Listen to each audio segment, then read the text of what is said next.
When I returned from my business trip, the doorman looked at me like I didn't live there anymore.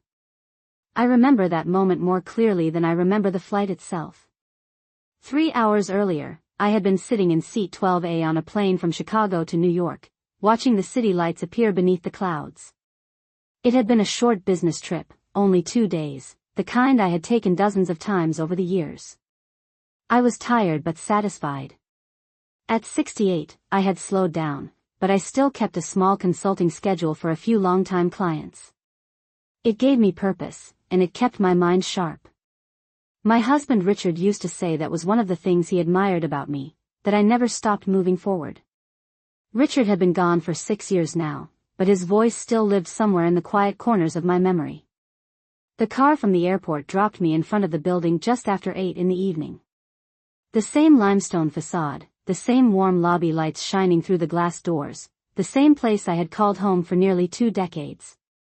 The building stood on a quiet block on the Upper East Side, the kind of street where the sidewalks stayed clean and the trees were trimmed just enough to make the whole block look peaceful. I stepped out of the car with my small carry-on and thanked the driver. The air had that cool early fall bite that New York gets in October. It felt good to be home. I rolled my suitcase across the sidewalk and pushed open the lobby door, expecting the familiar smell of polished wood and fresh coffee from the concierge desk. Instead, the first thing I noticed was Carlos standing behind the doorman station with a strange look on his face. Carlos had worked in the building for years.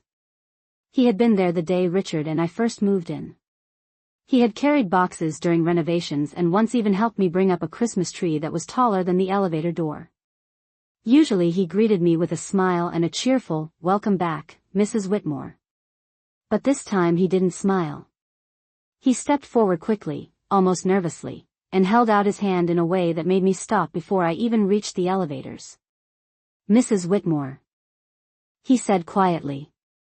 "I'm sorry, but I need you to wait a moment." I blinked at him, still holding the handle of my suitcase. "Wait for what?" I asked, assuming maybe there had been a fire alarm earlier or some maintenance issue. Buildings like this always had small inconveniences. It never crossed my mind that the inconvenience might involve me. Carlos hesitated.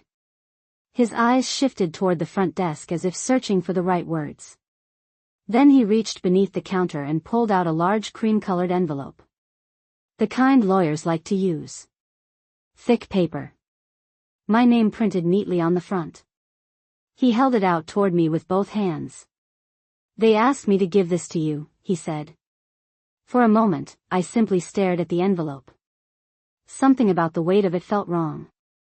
The lobby around me was quiet except for the soft hum of the ceiling lights. A couple stepped out of the elevator behind us and walked past without paying attention. To them it must have looked like an ordinary exchange, just a doorman handing a resident some mail. But Carlos still hadn't moved out of my way.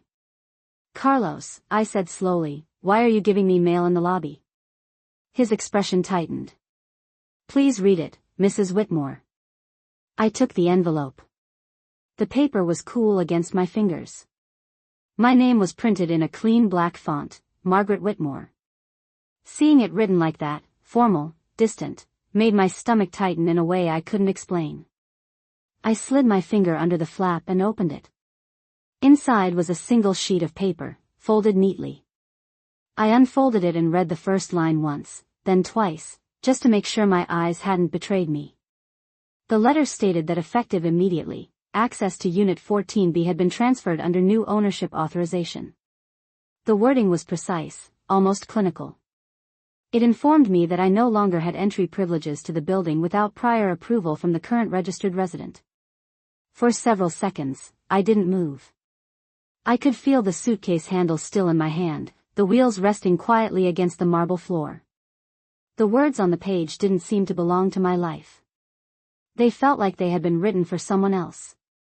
I read the letter again, slower this time, until my eyes reached the line that explained everything. The new registered resident of Unit 14B, Lauren Whitmore. My daughter-in-law. For several seconds I simply stood there in the lobby holding that letter, reading the same line over and over again as if the words might rearrange themselves if I waited long enough. Lauren Whitmore. My daughter-in-law. The marble floor beneath my feet felt colder than it had a moment earlier, and suddenly the quiet lobby seemed unfamiliar, as if I had walked into the wrong building by mistake. I lowered the paper slowly and looked at Carlos. He still had not moved away from the entrance to the elevator hallway. He was standing there with his hands folded together in front of him, the way someone stands when they are carrying news they wish they did not have to deliver.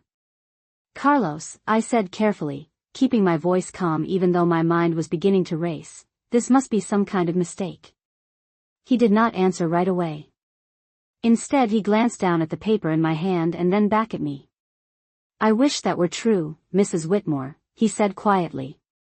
"But the management office told us this change was processed this morning." The words hung in the air between us.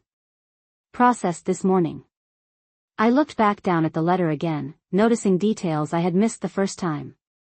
The date printed at the top of the page was today.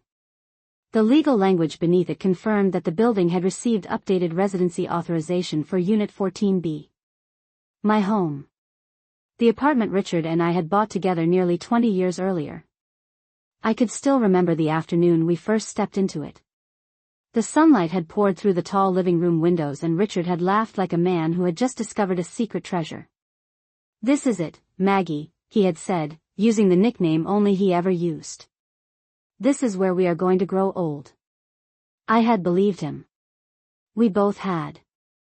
Now I was standing 10 feet away from the elevators that led to that same apartment, and according to the paper in my hand I was no longer allowed to enter the building without permission. "Who gave this to the management office?" I asked. My voice sounded steadier than I felt. Carlos hesitated again, then spoke carefully. "Mrs. Whitmore, I am only repeating what they told us. The documents were delivered by a legal representative earlier today." I felt a slow tightening in my chest as the pieces began to shift into place. Lauren Whitmore. My son Daniel's wife. The woman whose name was printed at the bottom of the letter as the new authorized resident of Unit 14B, did my son come here today? I asked. Carlos shook his head. "No, ma'am. I did not see Mr. Daniel today." I nodded slowly, absorbing that information. Daniel had always been predictable in certain ways. If he had been involved in this directly, he would have shown up himself. That meant something else had happened. Something arranged quietly while I was out of town. I folded the letter once and slipped it back into the envelope. My hands were steady, but inside my thoughts were moving quickly, searching through memories from the past few months. Small conversations. Odd questions. Moments that had seemed insignificant at the time. Lauren asking me about the property tax paperwork last spring. Lauren offering to help organize some of Richard's old financial files after his memorial service anniversary dinner. Lauren gently suggesting that I sign a few administrative forms because it would make things simpler for everyone. At the time I had not questioned any of it. Families help each other. For 18 years I had stepped into those elevators without thinking. I knew exactly how long the ride to the 14th floor lasted. 30 seconds if no one else stopped along the way. I knew the sound the hallway carpet made under my shoes and the exact spot on the wall where the afternoon sunlight fell through the window at the end of the corridor. Every detail of that routine was suddenly beyond my reach. "They told me you might come back tonight," Carlos added quietly. "That is why they asked me to give you the envelope as soon as you arrived." I met his eyes for a moment. He looked genuinely uncomfortable, like a man caught in the middle of someone else's family argument. I did not blame him. This was not his decision. I nodded once. Then I pulled my phone out of my purse and stared at the screen for a moment. There was only one person who could explain why my daughter-in-law's name was suddenly printed on a document that claimed ownership of my home. I tapped the contact and lifted the phone to my ear as it began to ring. Daniel Whitmore. The phone rang 3 times before Daniel answered, and during those few seconds I watched the elevator doors open and close again as another resident stepped inside, completely unaware that the woman standing in the lobby with a suitcase had just discovered she no longer belonged in her own home. "Mom?" Daniel's voice came through the phone, calm but distracted, the way it often sounded when he was finishing a workday. "Is everything okay?" For a moment I did not speak. I simply listened to the familiar tone of my son's voice and tried to place it beside the letter still resting in my hand. The two did not seem to belong to the same world. "Daniel," I said slowly, keeping my voice steady, "I just returned from Chicago, and I am standing in the lobby of my building. The doorman just handed me a legal notice that says I cannot enter my own apartment." There was a pause on the other end of the line. Not a short pause caused by a bad signal, but a long quiet pause that carried its own meaning. I looked down at the envelope again while I waited for him to respond. Finally he spoke, but his voice sounded different now, more cautious. "Mom, you should not worry about that letter." I felt a small tightening in my chest. "I would not be worried if the letter did not say that Lauren is now the registered resident of my apartment," I replied. The silence that followed lasted even longer this time. Behind me I could hear the soft hum of the revolving door as someone else entered the building. The ordinary sounds of evening life continued all around me while I waited for my son to answer a question that should have had a very simple explanation. "Daniel," I said again, a little more firmly, "why is your wife's name on the ownership authorization for my home?" When he finally spoke, his words came carefully, like someone choosing each one before letting it leave his mouth. "Mom, Lauren and I talked about this while you were away," he said. "We thought it would be easier if we handled the property paperwork for you." I felt a faint echo of disbelief move through my thoughts. "Handled the paperwork," I repeated quietly. "By transferring the apartment to Lauren?" Another pause followed. Then Daniel sighed softly, the way he used to when he was a teenager trying to explain something he assumed I would not understand. "Mom, you have been traveling a lot lately. You have been working too hard. Lauren just wanted to make sure everything was organized in case anything ever happened." I looked across the lobby at the polished brass directory on the wall that listed every apartment in the building. 14B still appeared exactly where it always had. Nothing on that sign suggested that my place in the building had changed.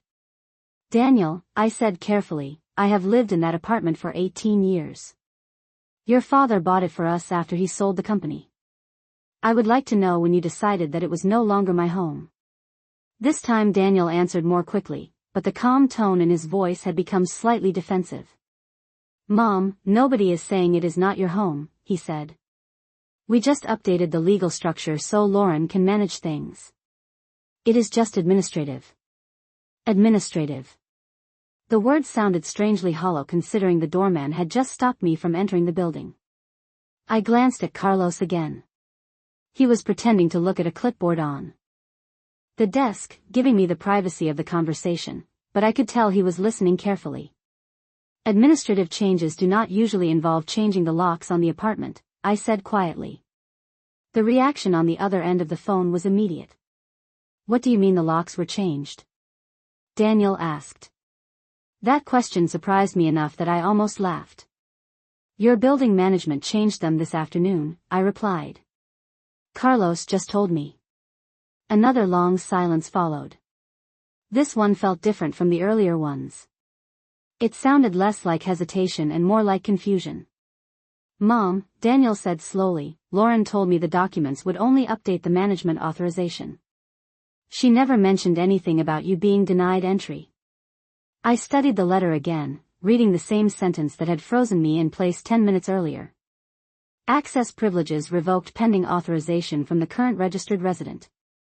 The words were clear. They left very little room for misunderstanding. "Daniel," I said quietly, "the paper in my hand says I am not allowed to enter my own apartment without Lauren's permission." I heard him exhale sharply through the phone. For the first time since the call began, he sounded genuinely unsettled. "Mom, stay there for a minute," he said. "I am going to call Lauren right now and figure out what is going on." I lowered the phone slightly and looked again at the elevators that led to the 14th floor. The place where I had expected to spend a quiet evening after a long trip was now 20 feet away but completely unreachable. "Daniel," I said calmly before he could hang up, "there is something else you should know." "What?" he asked. I looked down at the envelope in my hand one more time, then lifted my eyes toward the quiet lobby around me. "If Lauren arranged this while I was out of town," I said slowly, "then she must believe I would simply accept it. I paused for a moment before finishing the sentence. And that may be the most surprising part of this entire situation. I ended the call with Daniel a few seconds later, but the strange calm inside me did not disappear. In fact, the more I stood there in the lobby of my own building, the clearer my thoughts became. Carlos shifted behind the desk as if he wanted to say something but was not sure if he should. I gave him a small reassuring nod to let him know none of this was his fault. He had simply been handed instructions, just as I had been handed the envelope.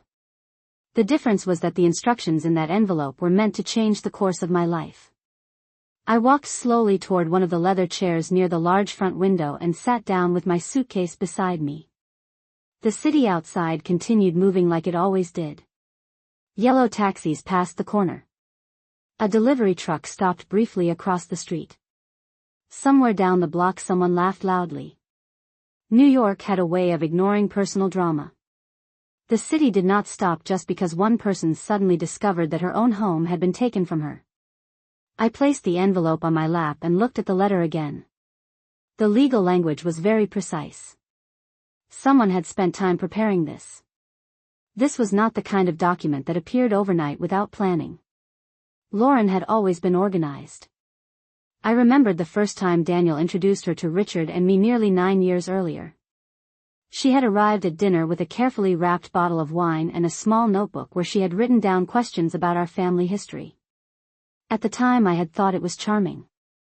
She seemed thoughtful, attentive, almost eager to become part of the family. Richard had liked her too, though he had once said something that returned to my mind now with surprising clarity. We had been standing in the kitchen after dinner while Lauren and Daniel talked in the living room. Richard had poured 2 cups of coffee and leaned slightly toward me. "Your future daughter-in-law is very observant," he said quietly. "That is not always a bad thing. But it does mean she notices where everything is kept."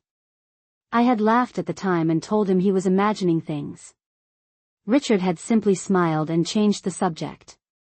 Now, sitting in the lobby 18 years after moving into this building and 6 years after losing my husband, I wondered if Richard had seen something I had missed. My phone buzzed softly in my hand. A text message appeared from Daniel. I opened it immediately. He had written only one sentence. "Lauren says she did not authorize the lock change. She is checking with the lawyer now." I read the message twice before placing the phone back in my purse. That response did not bring comfort. If anything, it confirmed that the situation was more complicated than Daniel realized. Changing legal authorization for a residence usually involved several steps. Someone had spoken with building management. Someone had presented documents. Someone had arranged for the locks to be replaced.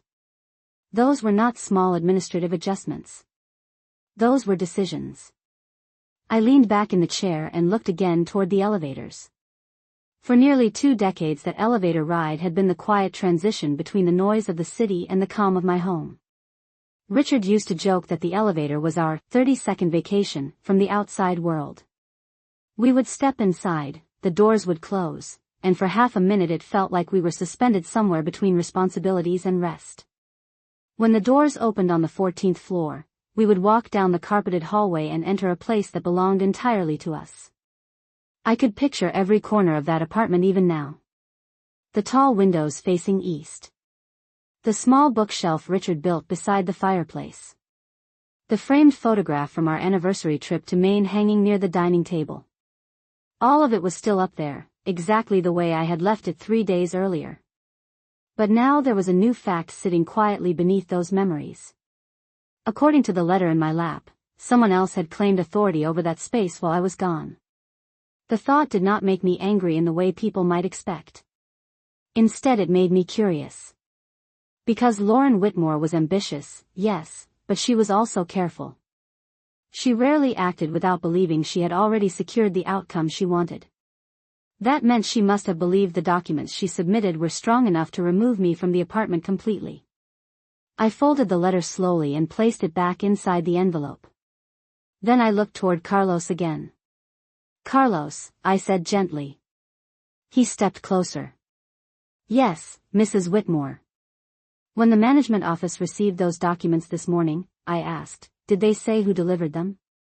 Carlos hesitated before answering. They said it was a legal courier from a law firm, he replied. I nodded once. That made sense. Lawyers liked official delivery methods. It created a clear timeline. Documents submitted. Instructions followed. Locks changed. Access revoked. Everything neat and orderly. Everything designed to appear legitimate. I stood up from the chair and picked up my suitcase. Carlos watched me carefully, perhaps expecting me to leave the building and disappear into the night like someone who had just lost her home. But I did not move toward the door. Instead, I walked a few steps closer to the elevator hallway and stopped there. Mrs. Whitmore, Carlos said quietly, I really am sorry about this. I gave him a small smile. Do not worry, Carlos, I replied calmly. Situations like this usually mean someone has misunderstood something important. He looked confused. What do you mean? I glanced once more at the envelope in my hand before answering. I mean, I said slowly, whoever arranged this must believe that the apartment on the 14th floor is the most valuable thing my husband left behind. I paused briefly. And that assumption may turn out to be their first mistake. I stood there for another moment looking toward the elevator as if the doors might suddenly open and reveal that the entire situation had been a misunderstanding. Of course they did not. The quiet hum of the building continued exactly the same as before, and the distance between me and the 14th floor remained exactly the same 20 feet of polished marble and brass doors that had separated residents from visitors for decades. Only now, according to the envelope in my hand, I had somehow become the visitor. I picked up my suitcase and walked slowly back toward the seating area near the front window. Carlos watched me carefully, probably expecting anger or tears, but neither of those emotions had taken hold of me. Instead, there was something else forming quietly beneath the surface. Curiosity. Because the more I thought about what had happened today, the more the entire situation began to feel incomplete. Lauren Whitmore had always been organized, yes, but she was also strategic. She rarely moved forward with anything unless she believed the outcome was guaranteed. That meant the document in my hand was only one piece of a much larger plan. I sat down again and rested my suitcase beside the chair. Outside the window, the evening traffic had grown heavier as people returned home from work. Headlights passed steadily along the street like a slow river of light. I wondered briefly if anyone inside those cars had ever experienced the strange feeling of being locked out of their own life. My phone buzzed again in my purse. This time it was not a text message. Daniel's name appeared on the screen. I answered calmly. Mom, he said quickly, I just spoke with Lauren. His voice carried a tension I had not heard earlier. And? I asked. There was a pause before he answered. She says the documents were only supposed to give her temporary authority to manage the property taxes and building fees, he explained. She claims she never asked the building to deny you access. I looked down again at the letter in my lap. The words on the page had not changed. Daniel, I said slowly, the paper in my hand clearly states that my entry privileges have been revoked until the registered resident authorizes them again. Another pause followed. I could almost hear him thinking through the implications on the other end of the line. Lauren says the lawyer handled the filing, he said finally. She thinks the building management misunderstood something.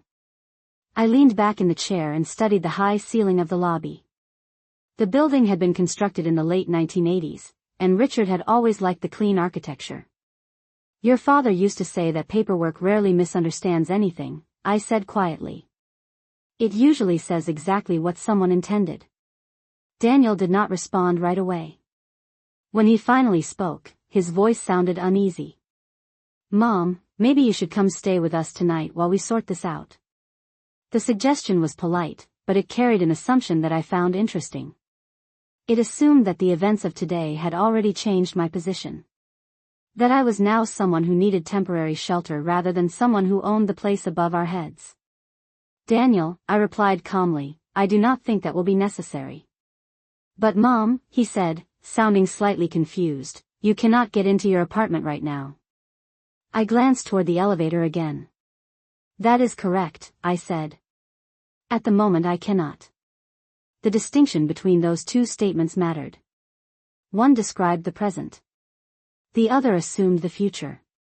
Daniel exhaled slowly through the phone. "Lauren is calling the lawyer again," he said. "She wants to understand why the building acted so aggressively." I nodded slightly even though he could not see me. That explanation might satisfy him, but it did not satisfy me. Lawyers did not usually deliver legal authorization through a courier unless the intention was very clear. Someone had wanted the building management to act quickly and decisively. And they had done exactly that. "Daniel," I asked after a moment, "did Lauren mention which law firm handled the filing?" He hesitated again. "I think she said something about Parker and Doyle," he replied. The name immediately caught my attention. Parker and Doyle was not a small neighborhood legal office. It was a large firm that specialized in property structures and estate planning. Richard had mentioned them once years ago when he was organizing some of his financial documents. "That is interesting," I said quietly. "Why?" Daniel asked. I allowed a small thoughtful pause before answering. "Because Parker and Doyle usually handle matters involving significant assets," I explained. "Not routine property tax paperwork." Daniel did not respond for several seconds. I could imagine him sitting somewhere in his apartment, suddenly realizing that the situation might be larger than he originally believed. "Mom," he said carefully, "what are you thinking right now?" I looked once more at the envelope containing the letter that claimed I had lost access to my own home. Then I turned my eyes toward the elevator doors that had carried me to the 14th floor thousands of times over the years. "I am thinking," I said slowly, "that if Lauren involved a firm like Parker and Doyle, then she must believe there is something valuable hidden inside this situation." I paused briefly. "And if she believes that, then she may have overlooked one very important detail." "What detail?" Daniel asked quietly. I closed my eyes for a moment and remembered the afternoon Richard and I signed the final documents for the apartment nearly 2 decades earlier. Richard had always believed in planning ahead. Sometimes further ahead than anyone else expected. "The detail," I said calmly, "is that your father never left anything unprotected." I ended the call with Daniel a few moments later and placed the phone back in my purse. The lobby remained as calm as it had been when I first walked in, but something inside me had shifted. The shock from earlier had begun to fade, replaced by a quiet clarity that comes when the mind finally begins to connect. The scattered pieces of a puzzle. Carlos remained behind the desk, politely pretending to focus on paperwork, though I could tell he was still paying attention to the situation unfolding in front of him. I did not blame him. Situations like this rarely happened in buildings like ours. Residents here expected stability, routine, the quiet assurance that life inside those walls followed predictable rules. Tonight had interrupted that illusion, at least for me. I stood slowly and walked closer to the front window again, watching the evening traffic move along the street outside. The city lights reflected softly on the glass. Somewhere in the distance a taxi horn sounded, followed by the low rumble of a bus turning the corner. New York continued its rhythm without hesitation. My situation, however, had clearly been set in motion long before my plane landed.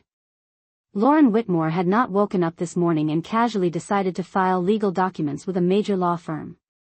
That kind of move required preparation. Conversations. Signatures. Possibly even weeks of planning. And if she had involved Parker and Doyle, then she had done so believing that whatever she was trying to secure would hold up under scrutiny. That realization brought another memory quietly back to the surface. Richard sitting at the dining table one evening nearly 15 years earlier with several thick folders spread across the polished wood. I had asked him why he looked so serious about paperwork that seemed so ordinary. He had smiled in that patient way of his and said something I had never forgotten. The most important decisions in life are usually written on paper long before anyone realizes they matter. At the time I had simply nodded and returned to reading my book. Richard had always enjoyed planning ahead. Sometimes he planned things years in advance, especially when it came to protecting what we had built together. I glanced again toward the elevators that led to the 14th floor. Somewhere behind those walls were the files Richard kept in a locked cabinet in the study. Files I had rarely opened since he passed away. Not because I was afraid of them, but because life had continued in a way that made them seem unnecessary. Now, however, those old documents suddenly felt very relevant. My phone buzzed again. This time it was another message from Daniel. Lauren says the lawyer will call tomorrow morning to explain everything. She says it is only a misunderstanding. I read the message once and slipped the phone back into my purse without replying. Tomorrow morning. That timeline told me something important. It meant Lauren believed the situation could remain exactly as it was overnight. She believed I would leave the building, go somewhere else, and wait patiently until the lawyer clarified the paperwork. It was not an unreasonable assumption. Many people in my position would probably do exactly that. They would feel embarrassed, maybe even defeated, and quietly retreat until someone else sorted out the confusion. I looked back toward Carlos and walked over to the desk again. Carlos, I said gently. He looked up immediately. Yes, Mrs. Whitmore. Would you happen to know the number for the management office? I asked. His eyebrows lifted slightly, but he nodded and handed me a small card from a drawer beneath the counter. The after-hours line is on the back, he explained. But they usually only respond to emergencies this late. I accepted the card with a small smile. This may qualify, I said calmly. I stepped aside and dialed the number printed on the card. The phone rang twice before a tired-sounding voice answered. Building management, this is Arthur speaking. Good evening, Arthur, I said. My name is Margaret Whitmore from apartment 14B. I believe you processed some documents regarding my residence earlier today. There was a brief rustling sound on the other end of the line, followed by the clicking of a keyboard. Yes, Mrs. Whitmore, the man replied after a moment. We received a legal authorization transfer this afternoon. From Parker and Doyle? I asked. That is correct, he said. I nodded slightly even though he could not see me. And did the documents mention anything about restricting my entry to the building? Another pause followed as he checked the file again. Yes, Arthur said slowly. The authorization instructed us to update the primary resident access permissions immediately. I looked toward the elevators once more. I see, I said calmly. Arthur, could you tell me the exact time those documents were delivered today? There was another quiet moment as he searched through the system. 2:43 in the afternoon, he replied. That answer confirmed something I had already begun to suspect. 2:43 Eastern Time meant the paperwork had been delivered while my plane was still somewhere over Pennsylvania. Which meant whoever arranged it had carefully chosen the timing. They wanted the building to act before I returned. They wanted the locks changed before I could step through the door. I thanked Arthur politely and ended the call. Carlos watched me with quiet concern as I slipped the card back onto the desk. Is everything going to be all right? He asked gently. I gave him the same calm smile I had worn all evening. Yes, Carlos, I said. Everything will be perfectly all right. I picked up my suitcase again and turned once more toward the elevator hallway. For the first time since arriving home, I felt something almost like reassurance settle into my thoughts. Because the timeline Arthur had just given me confirmed one very important fact. Lauren Whitmore had rushed the process. She had moved quickly, perhaps believing speed would prevent questions. But when people move too quickly, they sometimes overlook details that were meant to remain hidden. And Richard Whitmore had spent his entire life making sure those details existed. For a long moment after finishing the call with building management, I simply stood there in the quiet lobby holding my suitcase and thinking about the timeline Arthur had given me. 2:43 in the afternoon. The number repeated itself in my mind like the ticking of a clock. At that exact moment my plane had been crossing somewhere above Pennsylvania, and Lauren Whitmore had been standing in New York presenting documents that claimed authority over my home. It was a precise move. A calculated one. She had chosen a time when she believed I could not interfere. I looked toward the elevator again, imagining the hallway on the 14th floor exactly as it must look right now. The soft carpet beneath the lights. The narrow table near the window where Richard once placed a small vase of flowers every Sunday morning. And at the end of that hallway, the door to the apartment that now supposedly belonged to someone else. I felt no panic. Instead, there was a quiet understanding settling deeper into my thoughts. Because the more I replayed the day in my mind, the clearer one detail became. Lauren had acted quickly. Perhaps too quickly. When people rush complicated legal steps, they often rely on the assumption that the other person will not respond immediately. They expect confusion. They expect hesitation. They expect silence. I had given none of those things. I turned back toward Carlos, who was watching me with the careful expression of someone trying not to intrude. "Carlos," I said gently. "Do you remember if anyone from the law firm came into the building today?" He thought for a moment before answering. "Yes, Mrs. Whitmore. A courier came in the early afternoon. He went straight to the management office upstairs." I nodded slowly. That matched what Arthur had said. Did he say who he was representing? Carlos shook his head. "No, ma'am. He only signed the visitor log and handed over a sealed envelope." I looked down briefly at the envelope still resting in my hand. Sealed envelopes seemed to be moving through this building all day. Each one carrying instructions that quietly rearranged people's lives. My phone buzzed again. Another message from Daniel appeared on the screen. "Lauren says she will call you soon. She is trying to understand what the lawyer did." I read the message without responding. The explanation felt incomplete. Lauren Whitmore was not the type of person who allowed lawyers to act without her understanding every step. She asked questions about everything. Even small details. I remembered the way she once spent nearly 20 minutes discussing the difference between two insurance policies during a family dinner. A person like that did not accidentally transfer residential authority for a Manhattan apartment. I slipped the phone back into my purse and walked slowly toward the window again.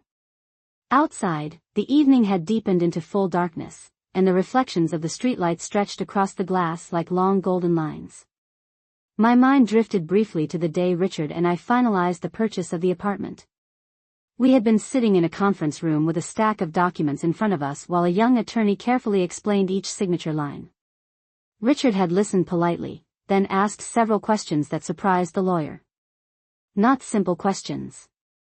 Detailed ones. Questions about future protections, ownership structures, and contingency clauses. At the time I had teased him afterward for being overly cautious. Richard had simply smiled and said something that now returned to my memory with unusual clarity. "It is not caution," he told me. "It is preparation."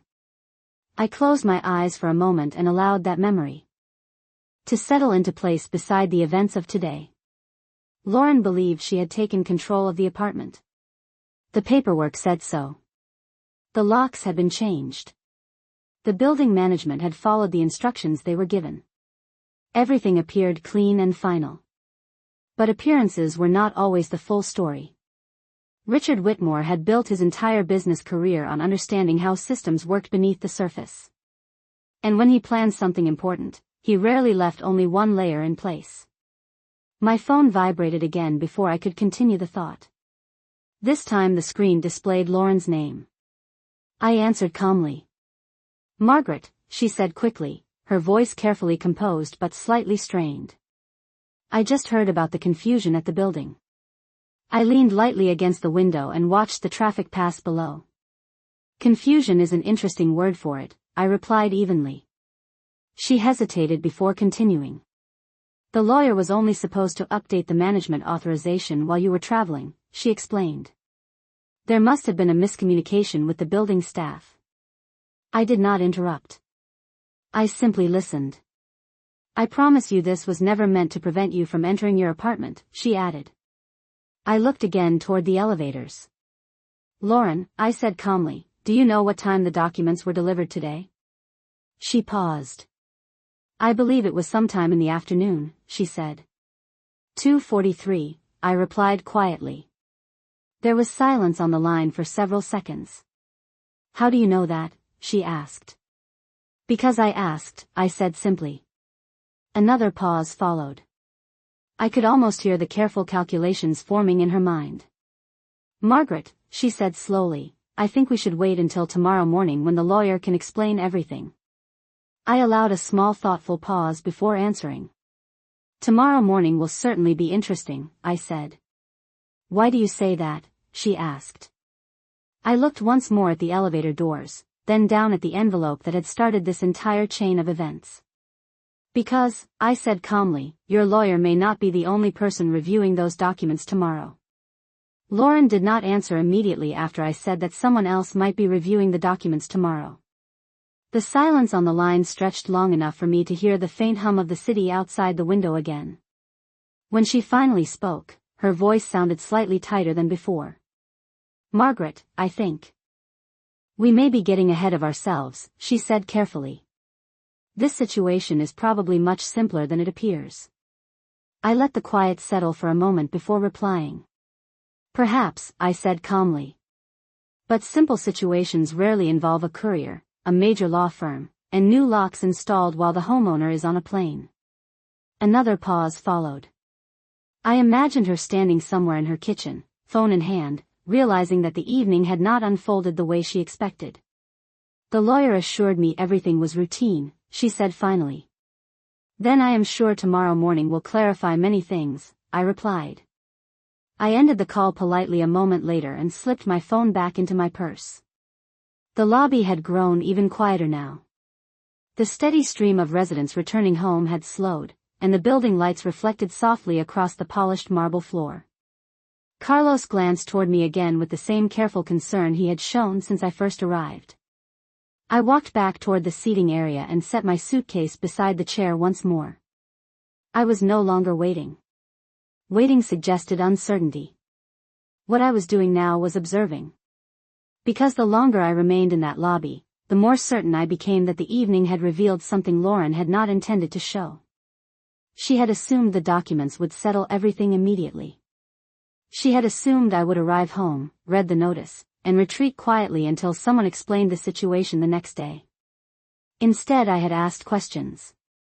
I had called management. I had confirmed the timeline. And most importantly, I had begun remembering the small details Richard had carefully arranged years earlier. My phone buzzed again. This time it was not Daniel or Lauren. It was a number I recognized from a long time ago. I answered at once. Good evening, Margaret, the voice said warmly. I was not expecting to hear from you tonight. The calm professionalism of that voice brought an unexpected sense of reassurance. Jonathan, I said quietly. I apologize for calling so late. Jonathan Blake had been Richard's attorney for more than 20 years. Even after Richard passed away, Jonathan had occasionally checked in to see if I needed help reviewing old documents or handling financial matters. I had rarely needed to call him. Until now. What seems to be the matter? He asked. I briefly explained what had happened. In the building lobby during the past hour. I described the envelope, the legal authorization, the changed locks, and the name of the law firm that had delivered the documents. Jonathan did not interrupt while I spoke. When I finished, there was a thoughtful pause on the line. Parker and Doyle, he repeated slowly. Yes, I said. The building confirmed the documents were delivered by their courier this afternoon. Another pause followed, longer this time. Margaret, he said finally, did the document you received mention the structure under which the property transfer was authorized? I glanced down again at the letter inside the envelope and read the line carefully. It references an updated residential authority authorization connected to the Whitmore Family Property Trust. Jonathan exhaled quietly. That is interesting, he said. I felt a faint shift of curiosity. Why? I asked. Because, he replied calmly, the Whitmore Family Property Trust has several provisions that cannot be altered by a simple authorization filing. I looked once more toward the elevator doors that led to the apartment Lauren believed she now controlled. What kind of provisions? I asked. Jonathan's voice remained steady. The kind your husband insisted on when he finalized the trust structure many years ago, he explained. Richard was very clear that certain assets, including the apartment, could not be permanently transferred without triggering a full review by the original trust council. I remained silent for a moment, letting that information settle into place. And who is the original trust council? I asked. Jonathan chuckled softly. Margaret, that would be my office. The quiet certainty in his voice felt almost like a door opening somewhere far beyond the marble walls of the building lobby. Then tomorrow morning may indeed be interesting, I said. It may be more than interesting, Jonathan replied. If Parker and Doyle filed documents involving the Whitmore family property trust without contacting us first, they may have activated a clause they did not anticipate. I leaned lightly against the back of the chair beside my suitcase. The evening that had begun with confusion was now revealing a very different shape. Jonathan, I said calmly, how soon can you review the filing? He did not hesitate. I will have my office pull the trust documentation tonight, he said. By tomorrow morning we will know exactly what they submitted. I thanked him and ended the call. For a moment, I simply stood there looking toward the elevators again. Somewhere above us, Lauren believed she had secured control of the apartment. She believed the paperwork had already settled the matter. But Richard Whitmore had always believed that the most important protections were the ones people forgot existed. And if Jonathan Blake was correct, the document delivered at 2:43 that afternoon might have done far more than transfer authority over a residence. It might have quietly activated something far more complicated. The lobby was almost empty by the time I ended the call with Jonathan Blake. The quiet that followed felt different from the earlier silence. Before, it had carried uncertainty. Now it carried something else entirely. Clarity. I stood beside the chair where my suitcase rested and looked again toward the elevators that led to the 14th floor. Somewhere above us, behind a newly changed lock, was the apartment Lauren believed she had successfully taken control of. The lights were probably still on in the living room. The blue ceramic bowl was still on the coffee table exactly where I had left it. The photograph from our trip to Maine still hung beside the dining table. The apartment itself had not changed. Only the assumptions around it had. Carlos cleared his throat quietly behind the desk. Mrs. Whitmore, he said gently, would you like me to call a car for you? His question was kind, but it carried the same assumption everyone else had made tonight. That I would leave.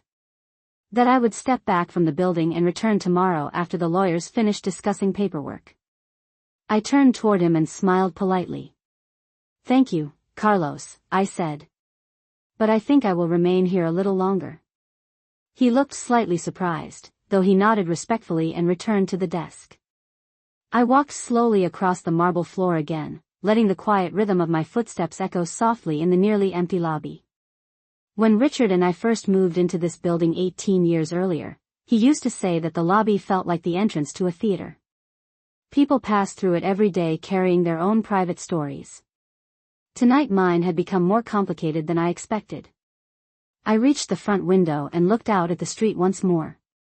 The traffic had thinned now, leaving the block unusually calm for Manhattan. I thought about the conversation with Jonathan. The Whitmore family property trust. Richard had insisted on creating it long before I understood why such a structure mattered. At the time it had seemed excessive. We had one apartment, some investments, and a comfortable life. But Richard always believed that the future had a way of surprising people. That belief had guided many of his decisions. My phone vibrated quietly again. A message from Daniel appeared. Mom, Lauren says the lawyer will contact you directly in the morning. She believes the situation can be corrected quickly. I read the message slowly before placing the phone back in my purse. Corrected quickly. That phrase carried a quiet confidence that suggested Lauren still believed the evening had only created a temporary inconvenience. She believed the system was already working in her favor. I understood why she thought that. On the surface, the evidence supported her assumption. The building had accepted the documents. The locks had been changed. My name had been removed from the entry authorization. Everything appeared official. Everything appeared final. But appearances had never impressed Richard Whitmore. He used to say that official documents only told half the story. The rest of the story lived in the clauses people forgot to read carefully. I turned away from the window and walked back toward the seating area again. The envelope containing the letter was still in my hand. I opened it once more and studied the printed text carefully. The wording referenced the Whitmore family property trust several times. Each reference confirmed what Jonathan had said earlier. Whoever prepared this filing had attempted to move control of the apartment through the trust structure itself. That was a bold move. Perhaps even a clever one. But it also meant the document had stepped directly into the one legal framework Richard had built with extraordinary care. I folded the paper again and placed it back into the envelope. At that moment my phone rang once more. Jonathan Blake's name appeared on the screen. I answered immediately.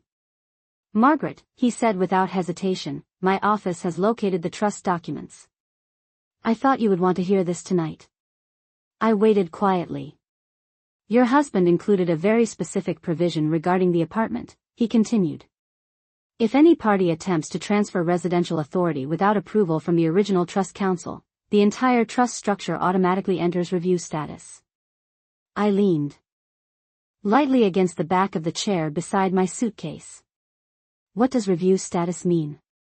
I asked. Jonathan's voice remained calm and professional. "It means that until the review is complete, no individual beneficiary can claim exclusive control over any asset connected to the trust," he explained. "Including the apartment." For a moment the quiet lobby seemed to hold its breath around me. "So the authorization Lauren submitted," I began, "may have triggered a full legal review of every asset your husband placed in the trust," Jonathan finished. I allowed a slow breath to leave my chest. The evening that had begun with a locked door had quietly transformed into something far larger. Lauren believed she had secured one apartment. In reality, she may have opened the door to a legal process that examined everything Richard had protected for decades. "Jonathan," I said softly, "when will the review begin?" "First thing tomorrow morning," he replied. I thanked him and ended the call. Then I looked toward the elevators once more. Somewhere above us the apartment waited quietly behind its new lock. Lauren Whitmore believed she had claimed the most valuable piece of the Whitmore estate. But Richard Whitmore had never believed in leaving his family vulnerable to simple moves like that. And by the time the morning arrived, everyone involved would finally discover exactly what he had prepared all those years ago.